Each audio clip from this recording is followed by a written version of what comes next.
ឈប់ជាជាពេលវេលាសន្សំលុយទៀតទៅបងត្រឹមតែមួយខែ$200ជាងទៅ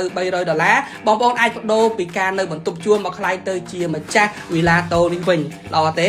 តែវីឡាតូនេះគឺមានកម្ពស់2ជាន់មានដីធំទូលាយរហូតដល់10ម៉ែត្រគុណនឹង20ម៉ែត្រនិងសាច់ផ្ទះទំហំ7ម៉ែត្រគុណនឹង15ម៉ែត្រសល់ចំហៀងម្ខាងនេះ2ម៉ែត្រម្ខាងទៀត1ម៉ែត្រនិងក៏សល់នៅផ្នែកខាងក្រោយផងដែរហើយបើវេរ៉ង់ដាគេវិញគឺធំទូលាយមែនទែនអាចដាក់តុកម្មវិធីជប់លៀងបានចូលទៅដល់4តុអីអេហ្មងណាគម្រោងផ្ទះវីឡាមានចំនួន45ល្វែងលក់អស់ច្រើនហើយដល់សល់តែ11ល្វែងចុងក្រោយតែប៉ុណ្ណោះហើយនេះគឺជាការលក់បិទគម្រោងតែម្ដងហើយបើបងប្អូនមានការបងផ្ដាច់គឺមានការបញ្ចុះតម្លៃជូន$10000ភ្លាមនៅក្នុងនេះផងដែរក៏យើងមានការ free ជូននៅសម្ភារៈផ្សេងក្នុងបន្ទប់ហ្នឹងដែលស្មើនឹងតម្លៃរហូតដល់$5000បន្ថែមទៀតហើយអ្វីដែលសំខាន់នោះគឺសំណងចិត្តរួចរាល់100%ហើយត្រឹមតែ2-3ខែទៀតបងប្អូនគឺអាចចូលស្នាក់នៅបានហើយទីតាំងគម្រោងយើងស្ថិតនៅក្នុងខណ្ឌកំបូរក្បែរក្លឹបវាយកូនហ្គោជីម៉ុងជិតផ្សារដើមគោថ្មីជិតសាលាបញ្ញាសាស្ត្រនិងរមណីយដ្ឋានភ្នំរៀបគម្រោងផ្ទះវីឡាមាស MSP របស់យើងអាចចាត់ទុកបានថាជាស្ដេចវីឡាហើយដែលពាក់ព័ន្ធជាមួយនឹងគុណភាពសំណង់អញ្ចឹងណានឹងឲ្យល្អដាច់គេនៅក្នុងតំបន់